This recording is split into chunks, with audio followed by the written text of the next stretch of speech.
Bueno, no, les agradezco la invitación nuevamente a las autoridades del CCT, a Gloria, a vos, Santiago, a Melina, por esta invitación a participar del ciclo de charlas del CCT CONICET en el marco de la pandemia, donde para nosotras, nosotros los investigadores, y sobre todo investigadores en ciencias sociales, es muy importante poder eh, intercambiar, compartir los resultados y avances de nuestras investigaciones, eh, en tanto construcción de conocimiento para poder abordar esta dramática y inédita situación que estamos viviendo a nivel mundial.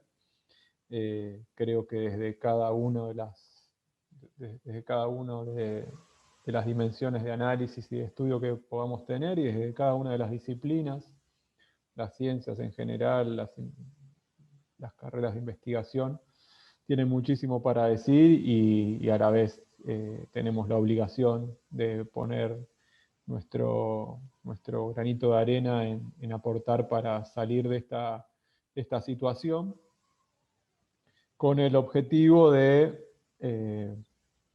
permitir que las desigualdades sociales ya existentes y profundizadas en el marco de la pandemia tiendan a morigerarse, puedan ser paliadas, puedan ser revertidas a partir de conocimiento sustantivo que vayamos construyendo y compartiendo.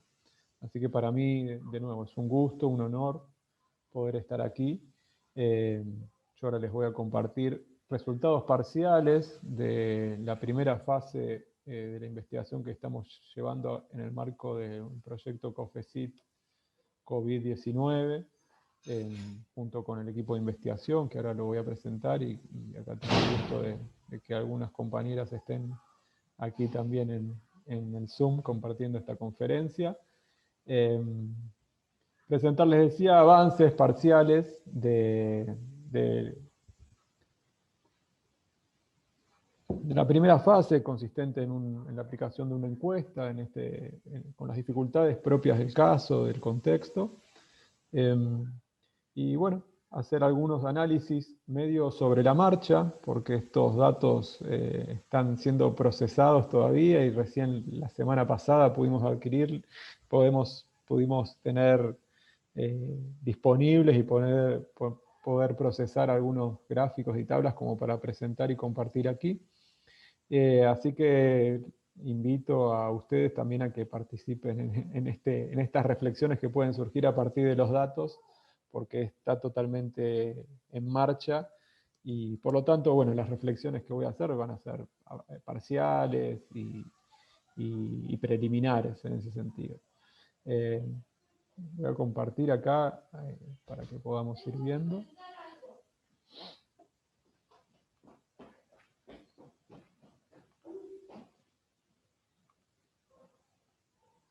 Bueno, como les decía, el proyecto de investigación del cual parte esta presentación se denomina Continuidad Pedagógica en tiempos de pandemia, un estudio de las modalidades educativas a distancia y su incidencia en las desigualdades sociales en la provincia de Buenos Aires.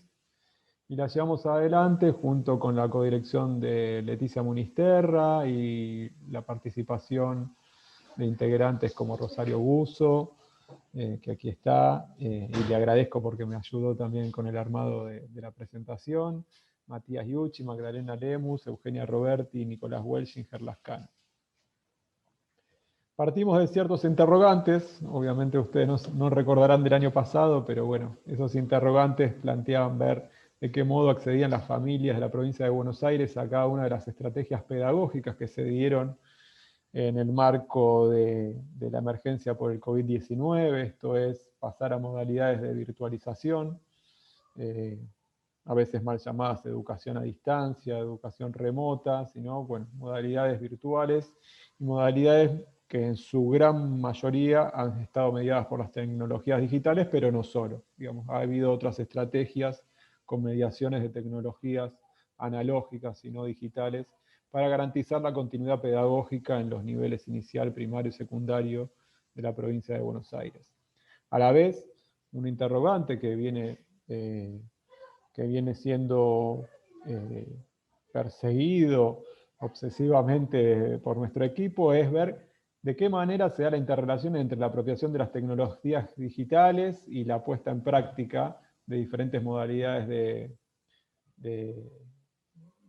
diferentes modalidades educativas. Y en este caso específicamente en las modalidades de continuidad pedagógica en el marco de la pandemia, ¿no? Pero ver esa interrelación, que en definitiva responde a entender la interrelación entre tecnología y sociedad, ver cómo la apropiación de las tecnologías digitales habilita y condiciona a la vez determinado tipo de prácticas para la continuidad pedagógica y de qué manera esa interrelación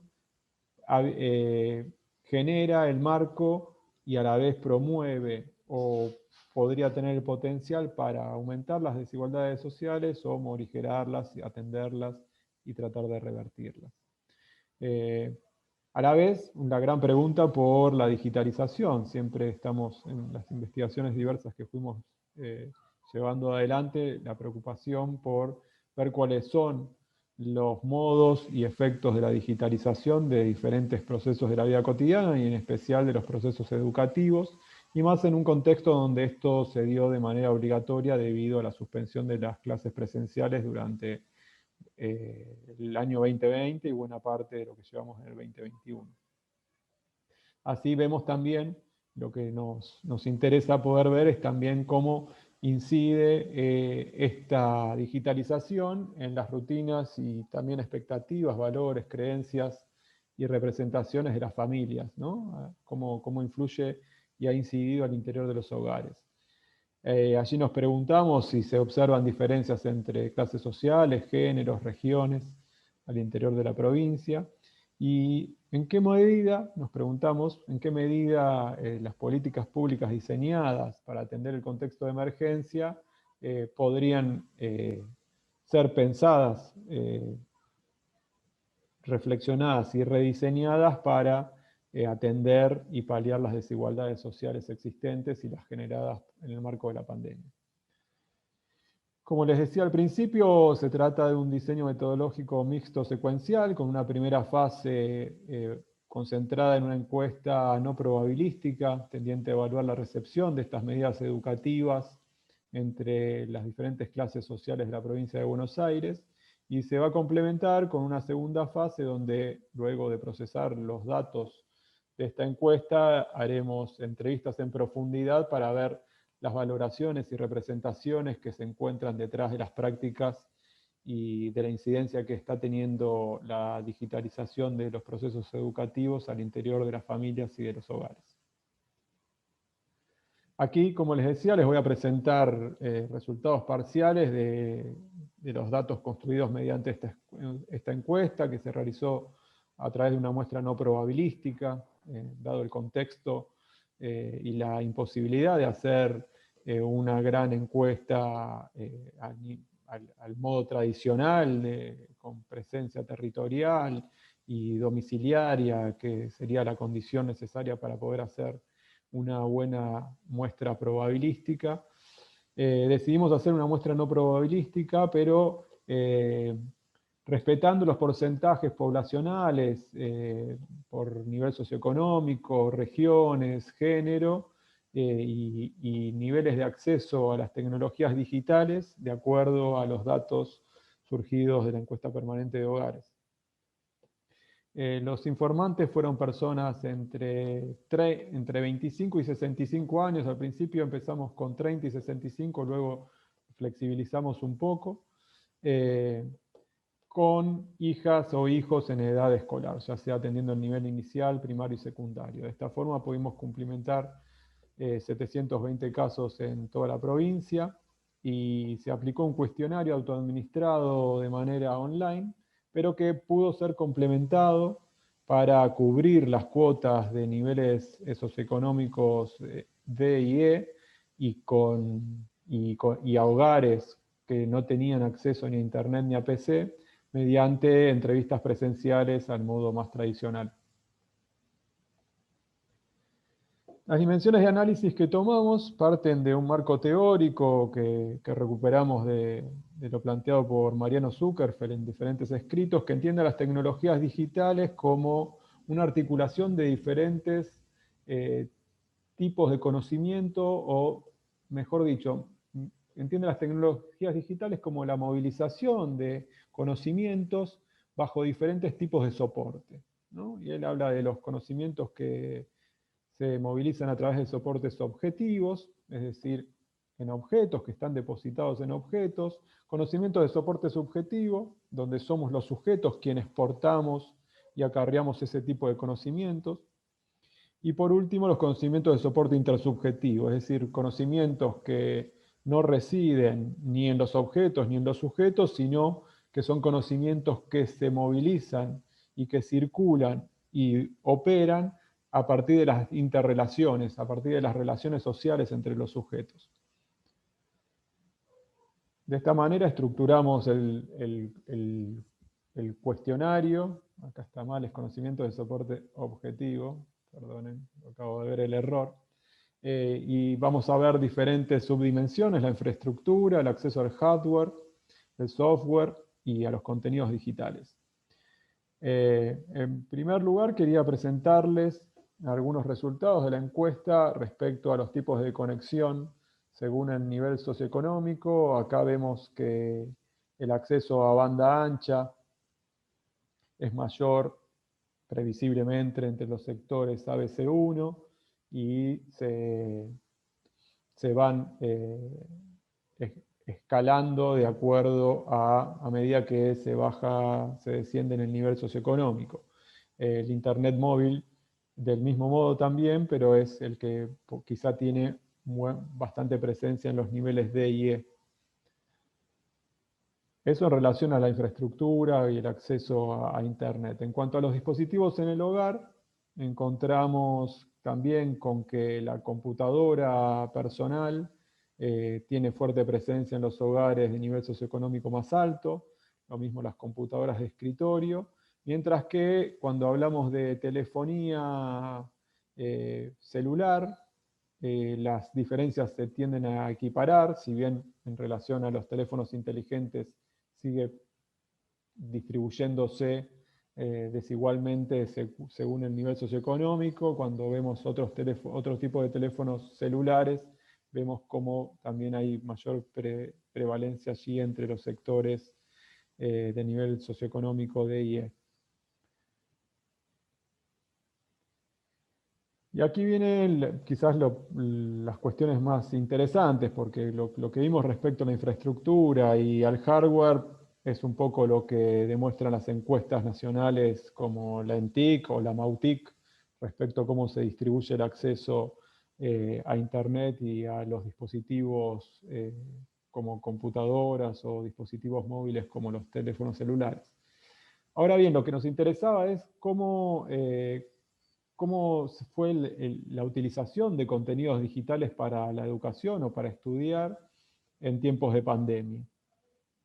Y acá, para simplificar y no presentar los datos completamente agregados, ya lo muestro diferenciando según el nivel socioeconómico.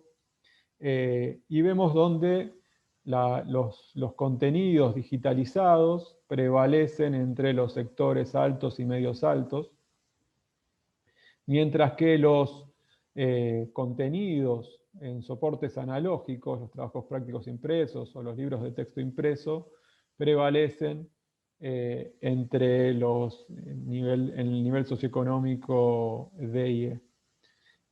Esto ya obviamente tiene una correlación respecto a lo que pasaba con la infraestructura y con el hardware, pero es interesante poder ver los datos efectivamente que demuestran cómo la circulación de contenidos digitales se distribuyó de manera diferencial entre los sectores socioeconómicos. También es interesante cómo los videos hechos por los propios docentes se escalan de acuerdo al nivel socioeconómico y cómo quizás otros videos de YouTube no presentan grandes diferencias entre los sectores socioeconómicos. Pasemos ahora sí a los conocimientos de soporte subjetivo. Acá vamos a presentar la valoración que hacen quienes respondieron la encuesta, es decir, los adultos encargados de acompañar a sus hijos en las tareas educativas, ¿qué valoración hacen de las habilidades digitales? Por un lado, de sus hijos, de los alumnos, por otro lado, cómo valoran las habilidades digitales de los docentes, y por último, cómo valoran sus propias habilidades digitales. Y finalmente vamos a presentar algunos datos del desarrollo de nuevas habilidades digitales durante la pandemia por parte de los alumnos. Bueno, acá resumidamente les habíamos pedido que valoren del 1 al 10, siendo 10 la mejor calificación, que valoren las habilidades de las niñas, niños o adolescentes, la de los docentes y las de las propias, ¿no? Y vemos cómo tiende a, digamos, la valoración más optimista está dada en las habilidades digitales, para las habilidades digitales de las chicas y de los chicos.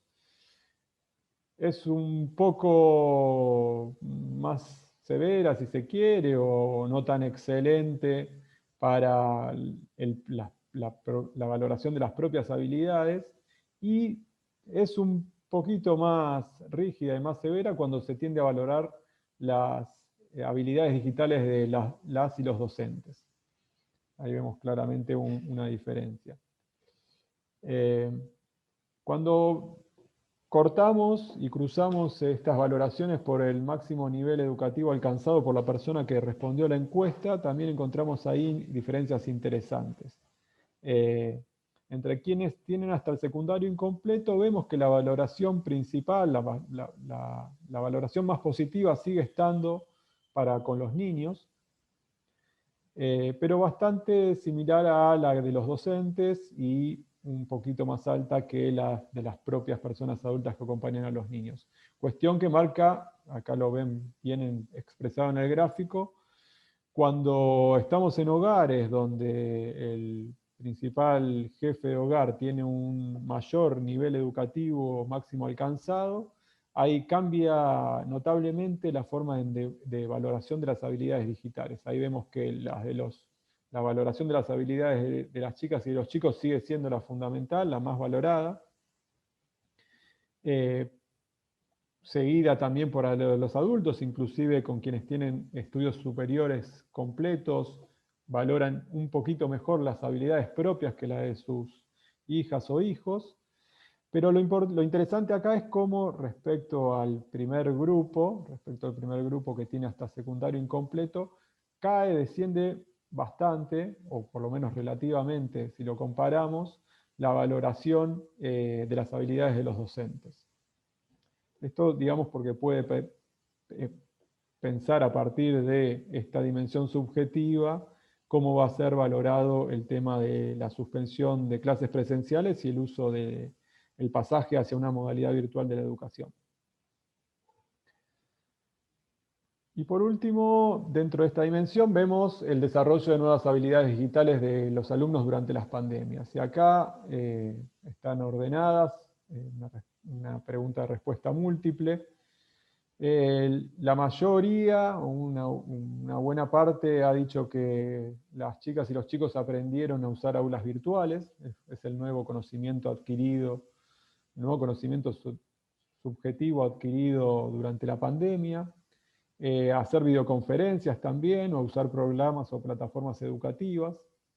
A manejar otros tipos de dispositivos y artefactos, aparece mencionado casi en un tercio. A manejar la computadora, uno podría decir a esta altura, y sí, todavía hay una parte importante de los respondentes, de los entrevistados, que señalan que sus hijos aprendieron a usar la computadora durante la pandemia. Y después otro tipo de habilidades como editar imágenes, usar programas de oficina también, ¿no? Que uno diría, pareciera que ya sería algo adquirido en etapas anteriores, porque son software que ya tienen muchísima antigüedad. Sin embargo, casi un cuarto de los respondentes señala este tipo de habilidades. Y importante también el uso del correo electrónico, ¿no? Podríamos especular que si no hubiese estado la modalidad de virtualización de la educación, quizás serían algunos tipos de habilidades que no se hubiesen aprendido. Y un 12% que señala que sus hijas, hijos no aprendieron nada nuevo en relación a las tecnologías digitales y a las habilidades para manejarlas durante la pandemia. Veamos cuándo lo diferenciamos según el nivel socioeconómico. Ahí vemos cómo hay una diferencia bastante significativa entre los sectores altos y medios altos en relación a aprender a usar aulas virtuales respecto a los sectores D y E, una diferencia casi de 20 puntos. Lo mismo pasa con las videoconferencias, aunque un poquito menos, y ya cuando empezamos con las plataformas educativas tienden a igualarse, a usar dispositivos y artefactos es prácticamente, no se presentan diferencias significativas entre los niveles socioeconómicos. A manejar la computadora aparece un poco más entre los sectores medios y altos. Y otro tipo de habilidades ya no presenta diferencias significativas. Acá tenemos los de los programas de oficina, donde sí, los sectores D y E presentan menor frecuencia de señalamiento de haber aprendido a usar programas de procesadores de texto, planillas de cálculo, etc. Y un poco parecido pasa con el uso del correo electrónico. Sí es importante señalar, el no aprendió nada nuevo es muy bajo entre los sectores ABC1 y no así en los sectores medios y en los sectores D y E. Y por último, pasemos a la dimensión de los conocimientos de soporte intersubjetivo. Aquí vamos a ver las formas y frecuencias de comunicación utilizadas durante la pandemia, cambios en rutinas hogareñas y de trabajo durante la pandemia, la organización del tiempo y una subdimensión axiológica o valorativa respecto al acuerdo o desacuerdo o no acuerdo respecto a la suspensión de las clases presenciales durante el transcurso de la pandemia en el 2020. Acá vemos cómo se han transformado las formas de comunicación con compañeros y con docentes antes y durante la pandemia. En primer lugar, se responde que las chicas y los chicos antes se comunicaban entre sí hablando personalmente, casi en un 60%, mientras que durante la pandemia el principal soporte y la principal mediación de comunicación interpersonal entre compañeros fue el WhatsApp. En segundo lugar, antes también tenía una fuerte presencia el WhatsApp, pero ahora también aparece la videollamada o la videoconferencia como un formato de comunicación entre chicas, chicos y jóvenes. Y un cambio importante respecto a la comunicación con docentes, aparece el cuaderno de comunicados como una tecnología analógica frecuentemente utilizada antes de la pandemia, y la presencia altísima de la utilización de WhatsApp como medio de comunicación con los docentes.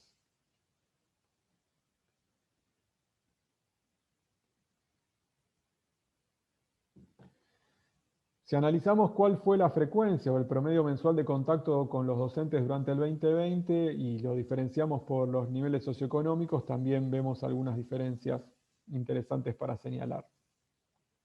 Los mensajes de texto de WhatsApp para contactarse con docentes prevalecen, si bien son altos en todos los sectores, prevalecen entre los sectores socioeconómicos D y E, mientras que en el resto de los formatos de comunicación siempre son más altos para los sectores ABC1 y C2, C3.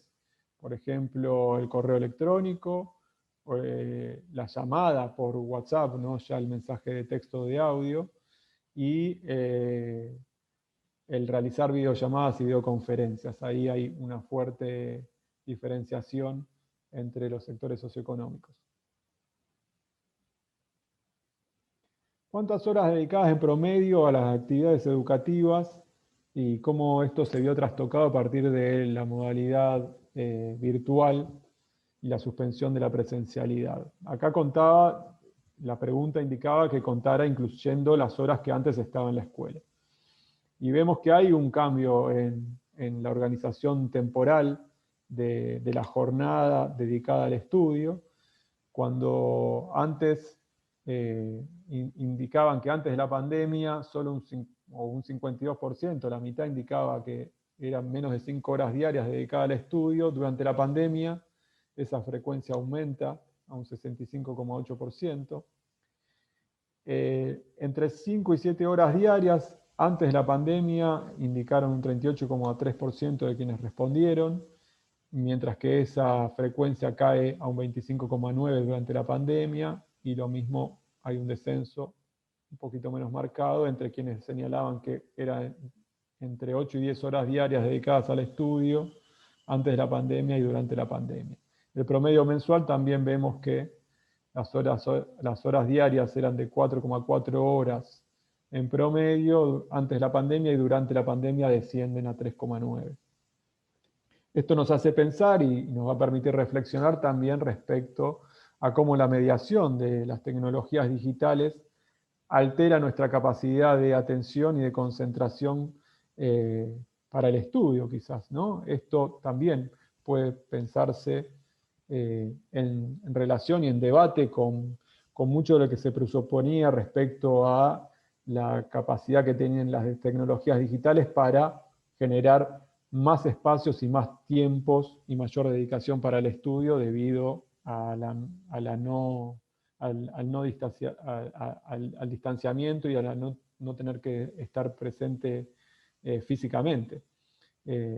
Así que es también un dato que habría que seguir indagando, ver cómo por qué sucede este descenso en la cantidad de horas diarias y cómo es vivido y experimentado, a pesar de tener mayor disponibilidad supuestamente de medios y de acceso a contenidos y a conocimientos a partir del uso de las tecnologías digitales.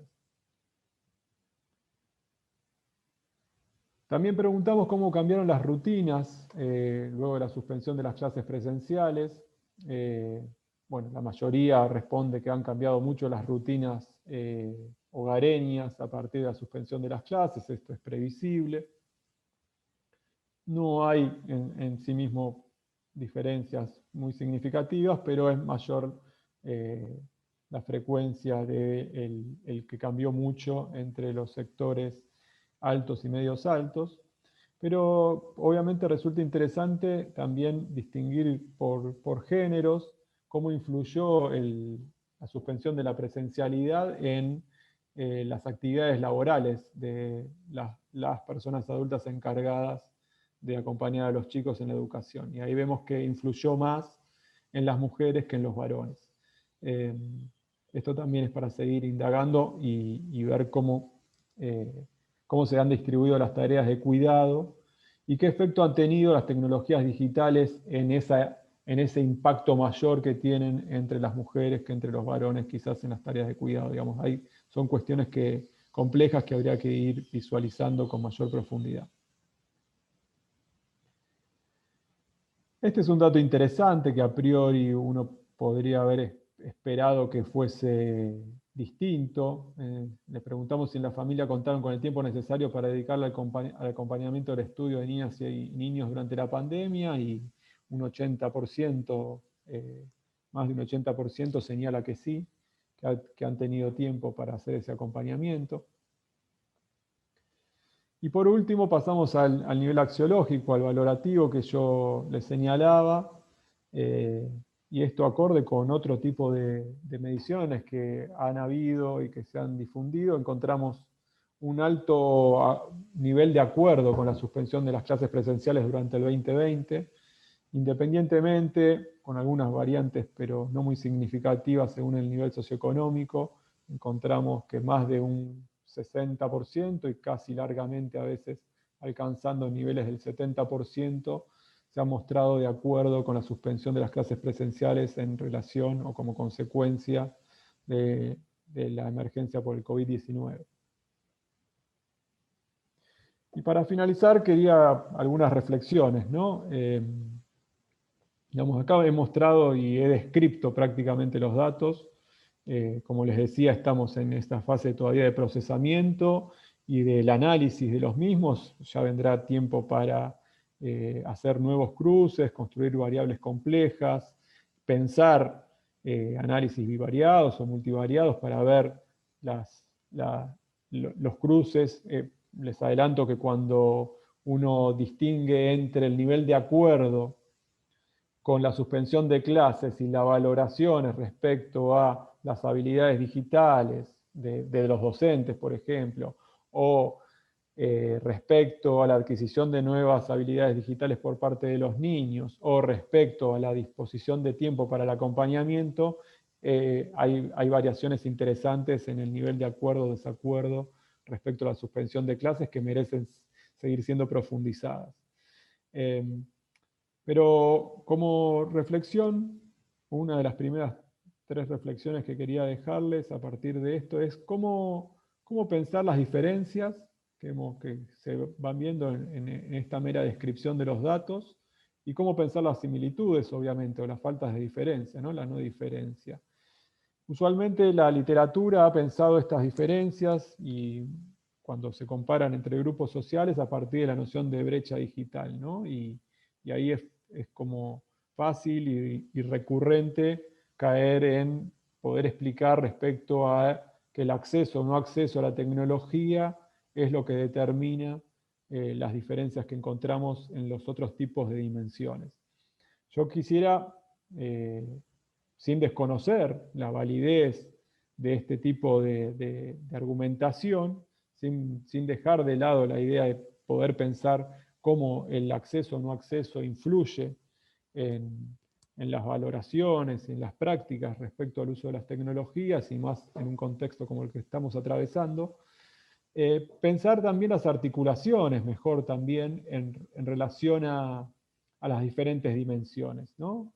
Cómo las valoraciones que se tienen respecto a las tecnologías, cómo las valoraciones que se tienen respecto a las habilidades propias, a las habilidades de las chicas y de los chicos y a las habilidades docentes, influyen también en el tipo de frecuencia de uso y en el tipo de horas dedicadas al estudio mediante modalidades virtuales y en el tipo de acuerdo, niveles de acuerdo o desacuerdo con la suspensión de las clases. En ese sentido, creo que es necesario empezar a construir conceptos y recurrir a conceptos que den cuenta de esa complejidad, que superen la dicotomía y las categorías binarias de accede, no accede, sabe manejar, no sabe, utiliza, no utiliza, saca provecho, no saca provecho. Digo porque este tipo de dicotomías o de categorías binarias muchas veces termina luego siendo utilizada para la evaluación de las políticas públicas de inclusión digital. Y en este caso, y dada la envergadura que tiene la modalidad de virtualización de la educación en el marco de la pandemia, sin duda vamos a tener que estar alertas de no caer en esas lógicas binarias a la hora de evaluar las estrategias de modalidad virtual y de continuidad pedagógica que se están llevando adelante tanto en la provincia como a nivel nacional. ¿Cuál es el rol de las políticas públicas de la inclusión digital? Bueno, valorarlas desde ese lugar. Y dejo esta reflexión respecto a la experiencia del Conectar Igualdad, que tanto la hemos estudiado junto con el equipo de investigación en proyectos anteriores.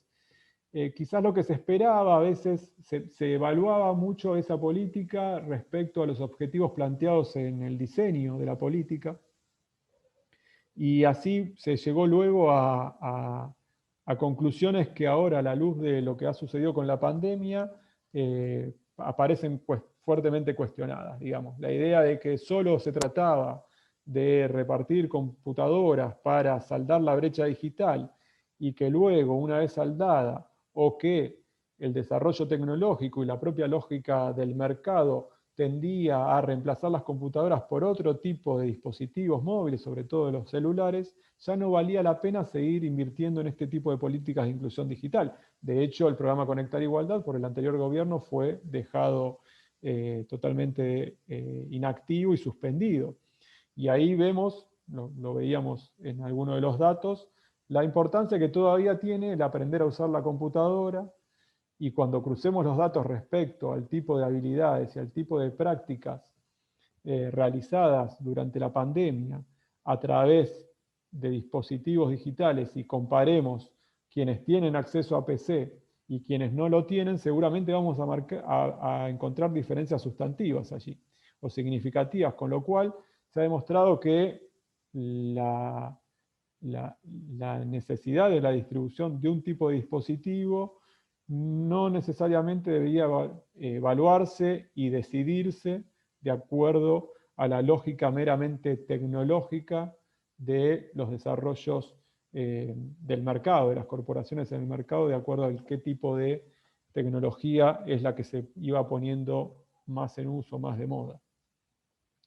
En ese sentido, revalorizar lo que había logrado el programa Conectar Igualdad y el hueco que ha dejado también, no solo por el tema del acceso a los dispositivos, sino porque el acceso a los dispositivos a través de la escuela permitía el desarrollo de un determinado conjunto de habilidades subjetivas e intersubjetivas que hoy, a la luz de lo que está sucediendo en la pandemia, vemos que hay cierta falencia o cierta vacancia allí. Digo esto que veíamos a partir de aprender a usar computadoras, aprender a usar programas de oficina, aprender a usar el correo electrónico, todo eso a partir de que cuando empezaba a distribuirse las computadoras en las escuelas, era un incentivo para el desarrollo y la exploración de este tipo de habilidades. Bueno, estamos viendo que durante la pandemia algo está sucediendo en relación a ello, y entonces pensar las políticas públicas y su evaluación con una mirada más compleja y a más largo plazo, en todo caso, deberíamos tener. Y no caer en las lógicas dicotómicas y en esas categorizaciones también, ¿no? Porque muchos hubiésemos pensado, si nos remitiésemos a las categorías también binarias de nativos, inmigrantes digitales, pensar que las generaciones jóvenes ya no tenían nada para aprender o desarrollar en cuanto a habilidades digitales. Y lo que nos muestran los resultados de la encuesta es que justamente hay mucho camino por recorrer, mucho tipo de competencias subjetivas y también intersubjetivas para desarrollar por parte de las niñas y de los niños, y que hay tanto programas, plataformas, como contenidos digitales, que a priori uno hubiese dicho básicos y ya saldados, que todavía se ve que están en plena construcción y en pleno desarrollo, y que se necesita de políticas públicas que incentiven ese desarrollo de conocimientos. Por eso pensar en las tramas de movilización, más que pensar de manera estanca lo objetivo, lo subjetivo, lo intersubjetivo, pensar la movilización de conocimientos y cómo se van influyendo mutuamente, porque tanto las dificultades que nos presenta esta transformación obligatoria y perentoria, imperativa que hubo en la modalidad de educación debido a la pandemia, como en el desarrollo mismo de las lógicas de las tecnologías digitales a lo largo de los años, nos van demostrando que la forma en que se van constituyendo las desigualdades sociales y digitales están en constante movimiento, en constante rearticulación, en constante recombinación. Por lo tanto, quedarse con fotografías estancas de situaciones también estancas, reitero, de tiene acceso o no tiene acceso, utiliza o no utiliza, sabe el manejo de tal programa o no lo tiene, hace un uso provechoso o productivo o hace un uso improductivo, terminan perdiendo nos terminan cegando y velando otras formas de generación de conocimientos, de articulación de distintos tipos de conocimientos, otro tipo de prácticas que también hacen al desarrollo subjetivo e intersubjetivo, y que por lo tanto pueden ser fundamentales para combatir las desigualdades sociales existentes y generar otros procesos de movilización social y de democratización de nuestras sociedades. Bueno, yo dejo aquí, les agradezco y quedo atento a comentarios y preguntas, porque reitero, estamos en una fase muy preliminar del procesamiento de los datos, pero no quería dejar de compartirles estos primeros emergentes de nuestro trabajo de campo. Muchas gracias. Muchas gracias, Sebastián. Bueno, está abierto entonces para preguntas. Si prefieren, una manera de hacerlo es pedir la palabra en el chat, por ejemplo, y dárselas, o hacer la pregunta directamente en el chat, como prefieran. Yo quisiera, para empezar, no sé si te puedo hacer una pregunta. Uh-huh. ¿Ustedes distinguieron de alguna manera la edad o franjas etarias dentro de los Sí, alumnos? Porque me da la impresión que, sí, yo hablo desde la ignorancia completa, ¿no es cierto? Pero me da la impresión que los primeros años en la primaria pueden llegar a ser bastante distintos, o sea que, por ejemplo, que la tarea de enseñar lectoescritura, o sea, como que hay determinadas habilidades que son casi necesarias para, o que son muy importantes para eh, un tipo de modalidad que no están necesariamente presentes al principio y que puede influir bastante en la valoración que se hace de la modalidad. sí, totalmente, Santiago. Hemos distinguido tanto por edad de niños y niños como por el nivel educativo al que asisten. Generalmente, por lo general, tiende a haber claramente una correspondencia entre hasta los 5 años, hasta los 12 años y hasta los 18, 19 años para el nivel secundario. Y sí, se observan diferencias. Yo no las marqué acá porque no quise complejizar, porque tenemos muchísima información para presentar, pero hay cuestiones muy interesantes. Por ejemplo, eh, los niveles de acuerdo, eh, de renegociación de las pautas y de las reglas de la utilización de las tecnologías al interior de los hogares, hay diferencias interesantes. Ahí, a grandes rasgos te podría decir que es en el nivel en los chicos de nivel primario donde más se ha puesto el foco de, bueno, te permitimos usar más y al mismo tiempo se reglamenta más un poco el uso, ¿no? Es como la edad de la negociación. Eh, Luego, para los adolescentes, la escuela secundaria, hay datos que parecieran decir como, ya no podemos hacer nada, como para decirlo medio ya está, lo que estuvo reglamentado ya está, como que el no cambió mucho. El no cambió mucho los acuerdos y negociaciones, es lo que aparece bastante alto en los chicos de edad secundaria.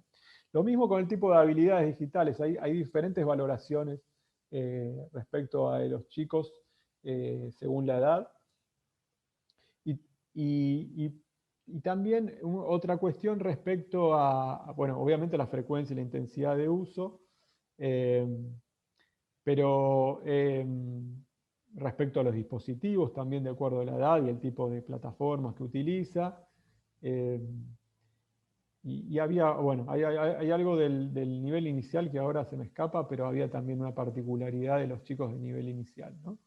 Eh, pero aparece el nivel primario siempre como el foco, digamos, como en la etapa donde se establecen nuevos acuerdos, aparece el desarrollo de nuevas habilidades, también en el nivel secundario, eso es interesante, como aparecen todavía habilidades que uno creería a priori que que estaban saldadas desde el nivel primario y diferencias entre niveles socioeconómicos también fuertes al interior de cada uno de estos, ¿no?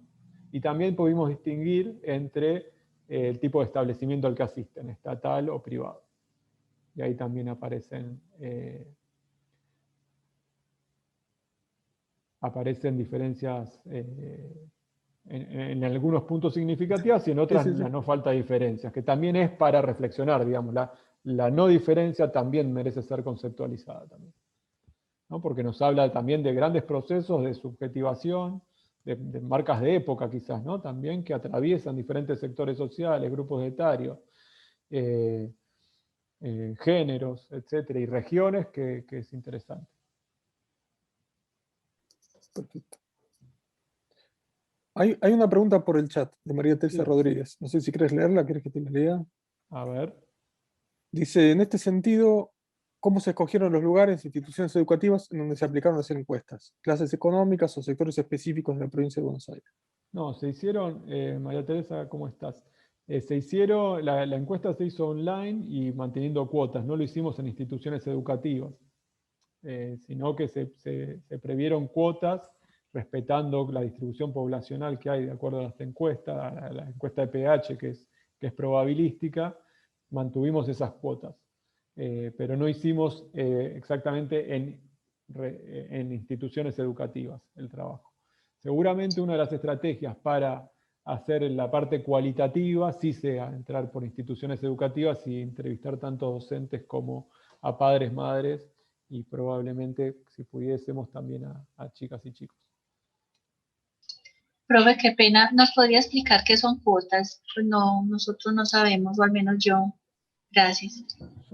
Cuotas es cuando se cumple una determinada cantidad de respondentes que tenemos que cubrir en ese cruce de variables, ya sea por género, por edad, por nivel socioeconómico. Digamos que para poder luego decir algo que pueda ser significativo, digamos, si en la población total hay un 50% de varones y un 50% de mujeres, tenemos que tratar de alcanzar que la respuesta de la encuesta tengan esa proporción, que haya una cuota de 50% o la mitad de los casos de respondentes sean de mujeres y otra de varones.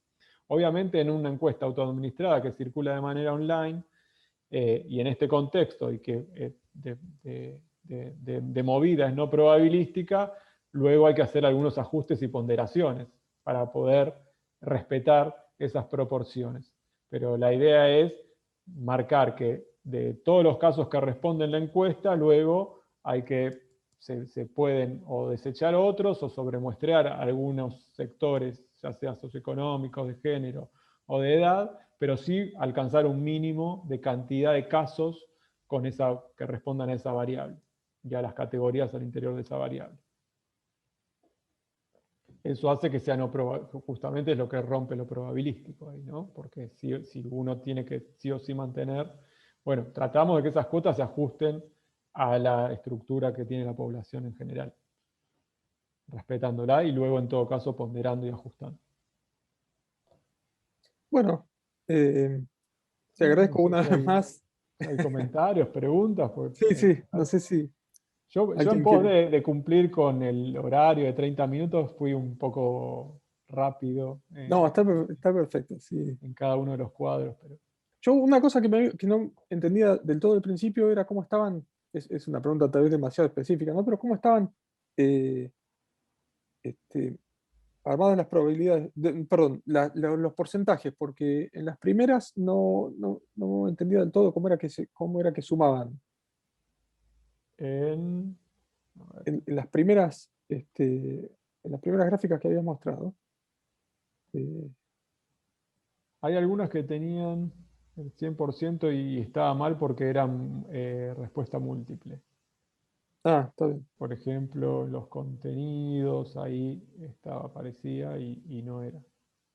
Claro, algunas me sumaban más que Sí, sí, 100, más que otras. 100. Sí, sí, por ejemplo la de los contenidos. Sí. Exacto. Pero ahí no tenía el total, no decía el total. Porque eran de respuesta múltiple. Está bien. Porque, Profe, sí, qué pena no haber levantado la mano, disculpa.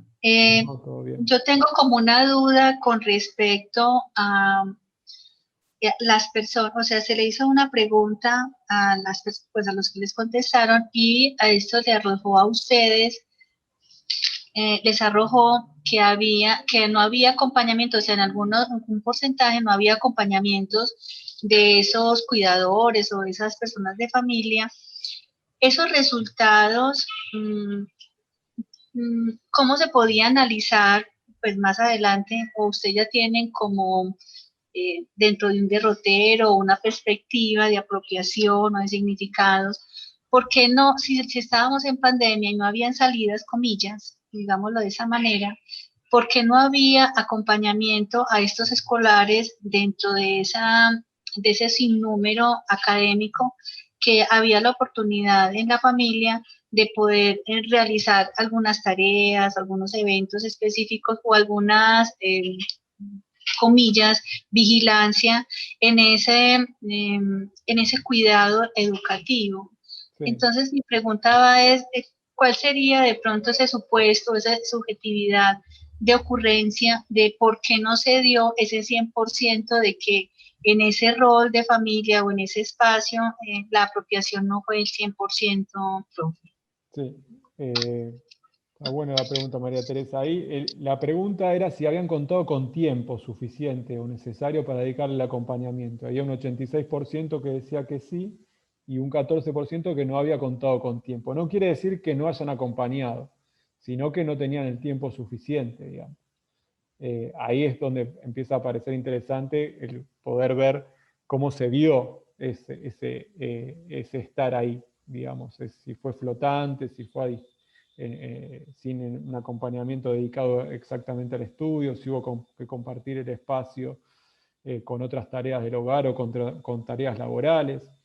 Y ahí es interesante también, estoy buscando a ver si lo encuentro acá el dato.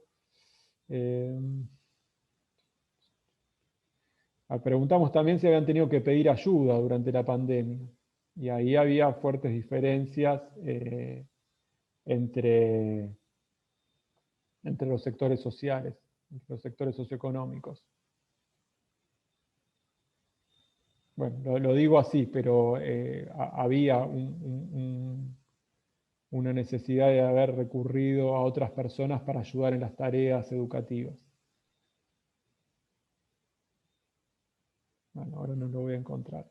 Y algo que me había quedado también, Santiago, y que tiene relación con lo que decía recién María Teresa, respecto a las diferencias entre los niveles educativos.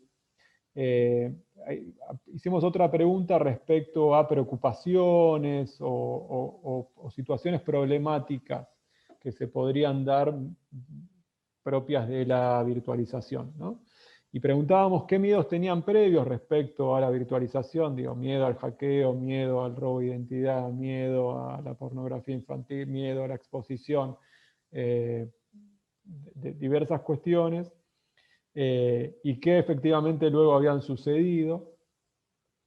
Y ahí aparecen dos cuestiones. Aparecían diferencias según la edad del chico o la chica, y también fuertes diferencias según quién, y esto atraviesa casi todos los resultados de la encuesta. Si el que responde es mujer o si es varón, las preocupaciones también son diferentes, ¿no? Y ahí está para leerlo en función de estereotipos.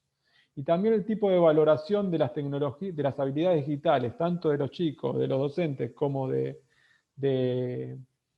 sí mismos, varía si el que responde es varón o si es mujer.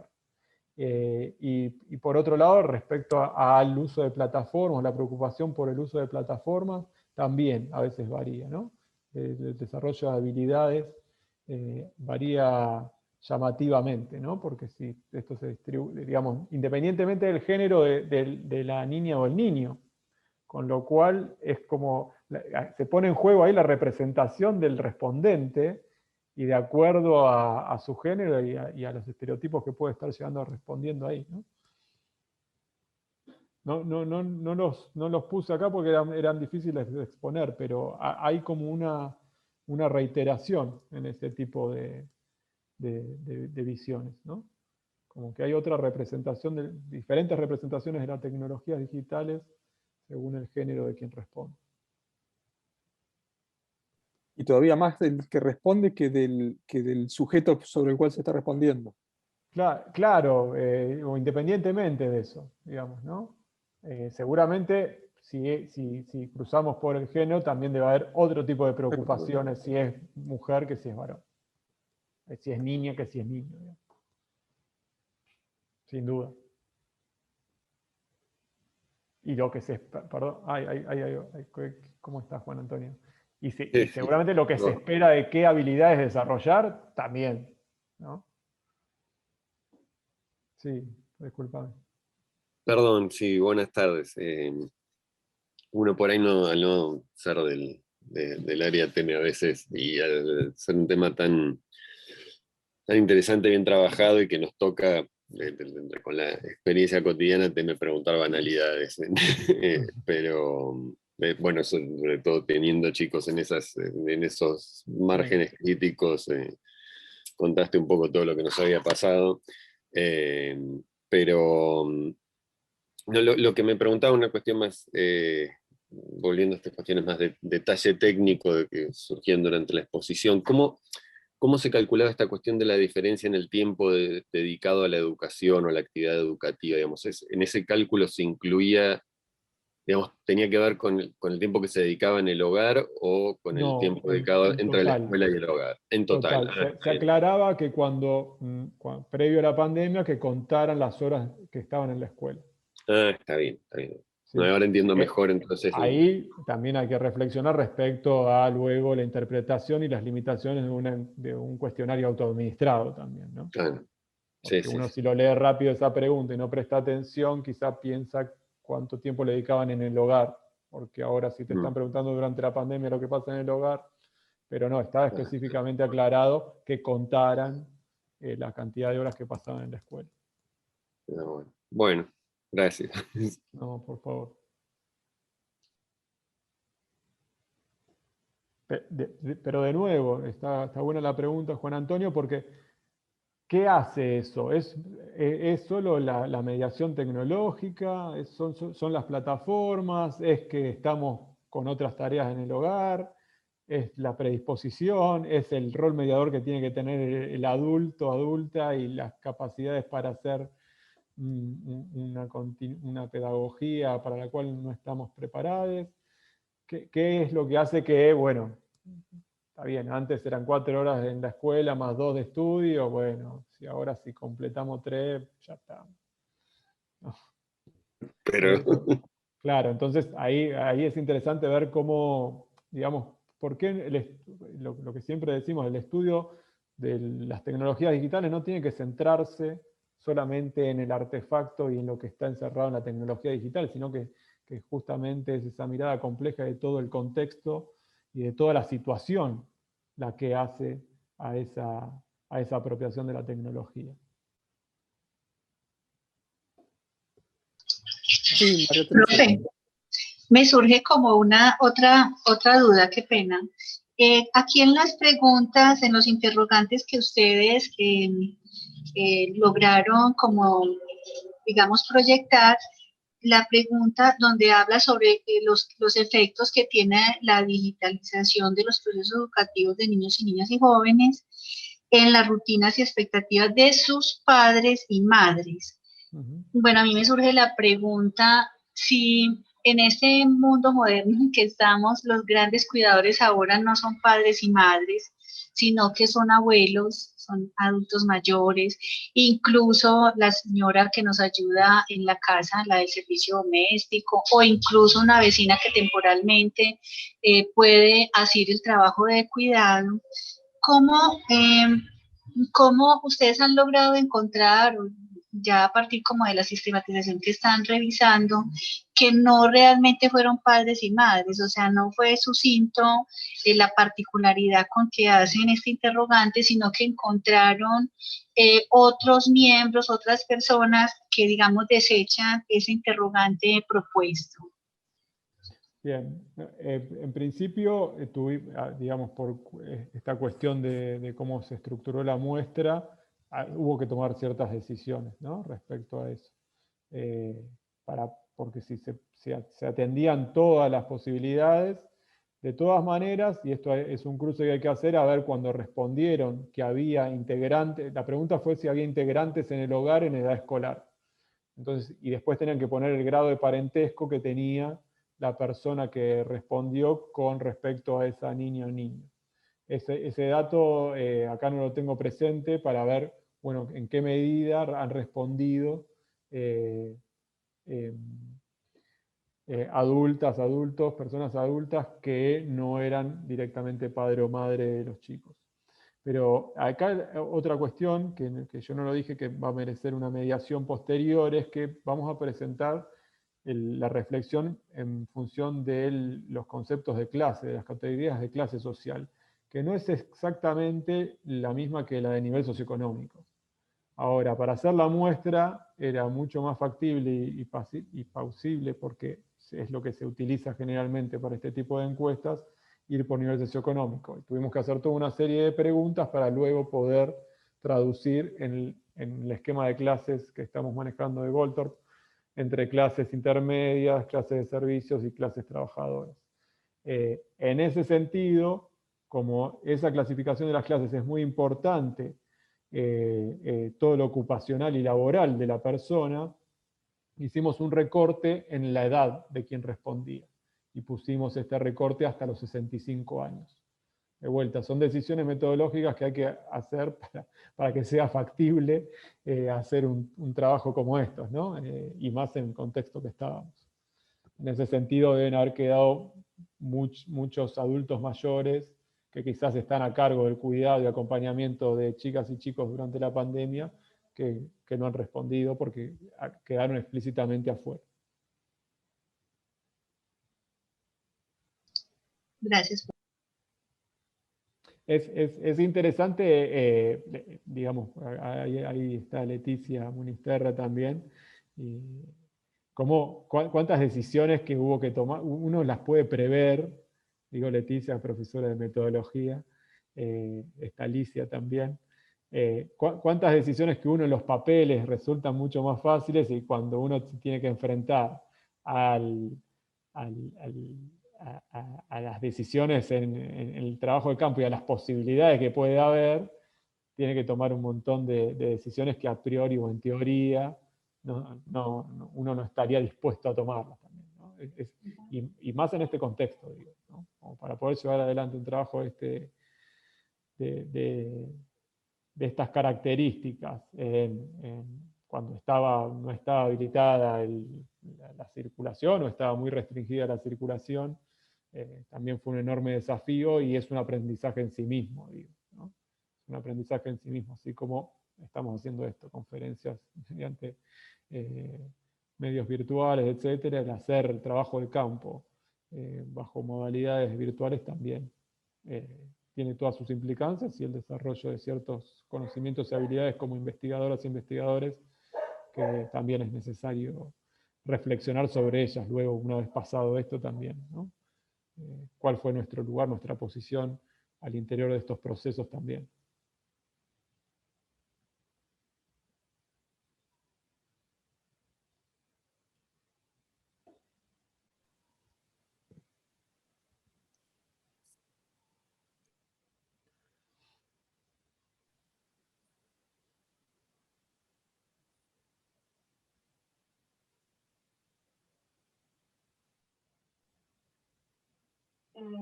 Hola, ¿me escuchan? Muy bajito. A ver.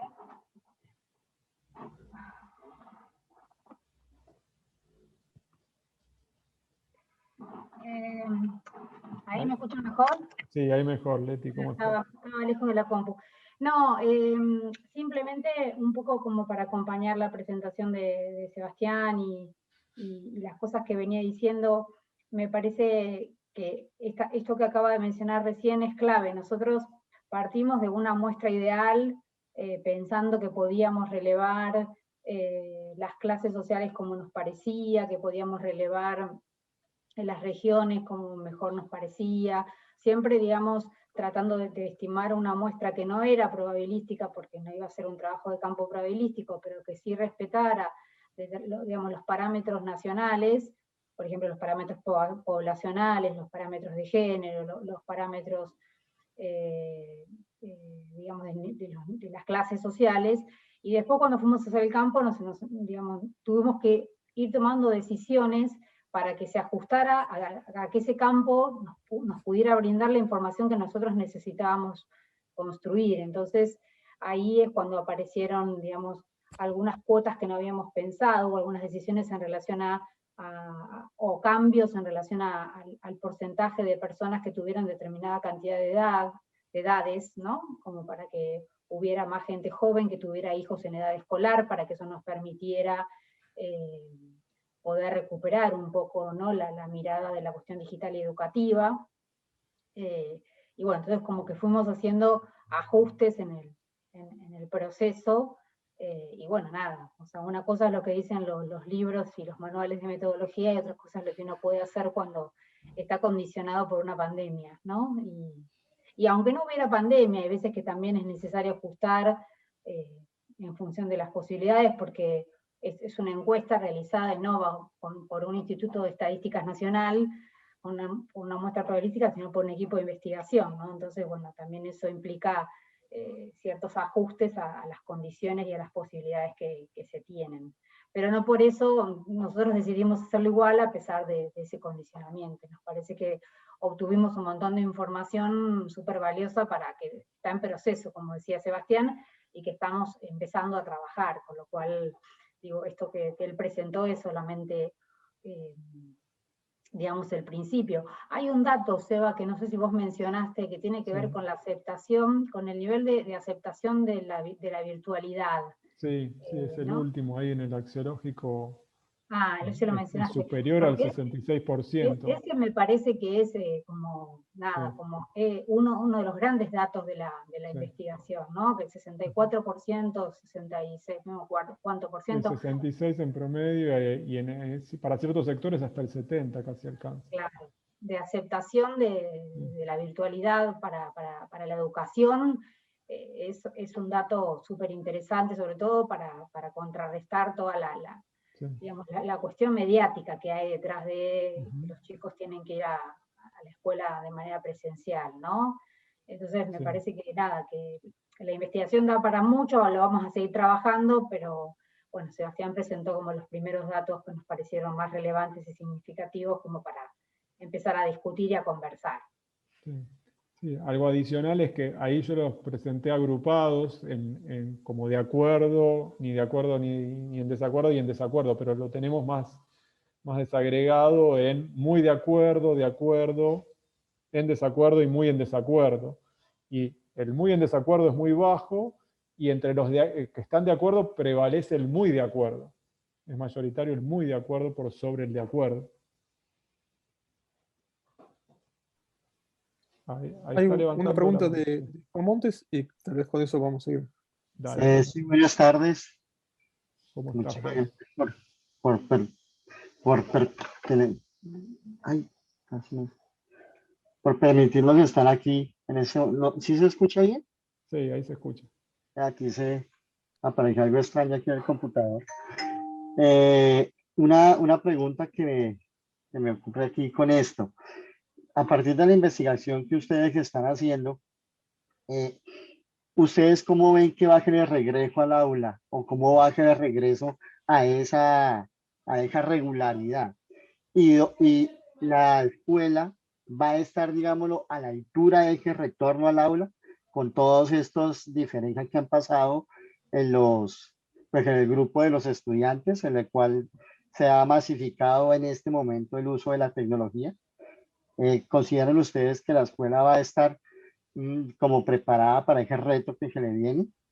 O si ese tipo de situación en el cual la escuela va por un lado y coloquialmente los estudiantes van a ir con otra intención distinta, lo que va a hacer es terminar de ampliar una brecha que no se había pensado y una desigualdad que tal vez ya estaba desde el comienzo, pero que esta pandemia pues ha multiplicado. Esa es la pregunta. Bien, yo te la respondo con más preguntas. Es difícil de responder cómo va a estar preparada la escuela. Lo que le agrego es, y que esto lo preguntamos en la encuesta, es cuáles son las expectativas de madres y padres respecto a ese regreso, y nosotros les preguntamos específicamente respecto a qué creían y deseaban que fuera a pasar en una vuelta a la presencialidad respecto al uso de la tecnología digital. Y hay mucha expectativa de que el uso de las tecnologías digitales siga creciendo para la educación, digamos, una representación muy fuerte que viene de hace muchos años, ¿no? La idea de que la tecnología incorporada a la educación tiende a mejorarla. Es una representación bastante anclada en los diferentes sectores sociales.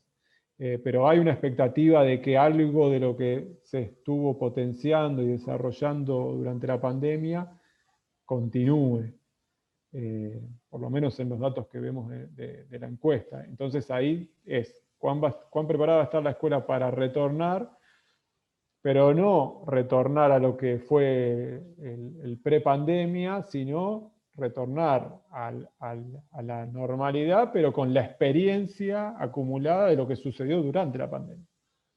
Entonces ahí tenemos también otro nivel de complejidad, otra adhesión de cuestiones a tener en cuenta respecto a qué va a suceder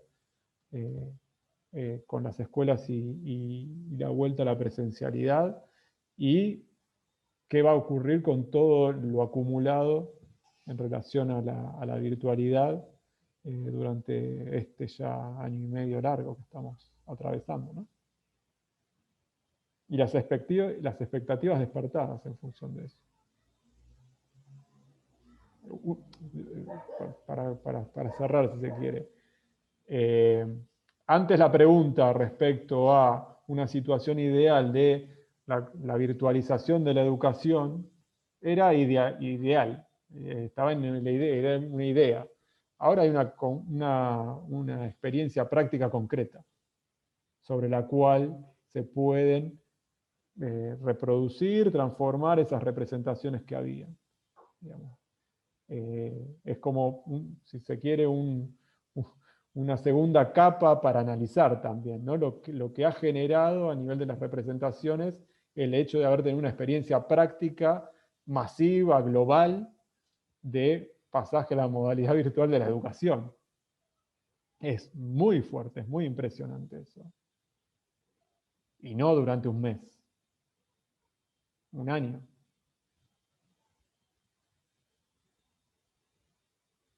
Bueno, es como... No quiero ser apocalíptico tampoco. Sino más bien desafiante. Bueno, muchísimas gracias, Sebastián, por la charla y a por ustedes, las respuestas. Y bueno, les agradezco a todos por haber participado este jueves anterior al feriado. Y bueno, los espero la vez que viene. Bueno, muchísimas gracias gracias por la invitación, la participación de todas y sus preguntas y comentarios. Bueno, feliz Día de la Independencia. Bueno, muchas gracias, muy, muy interesante. Bueno, gracias.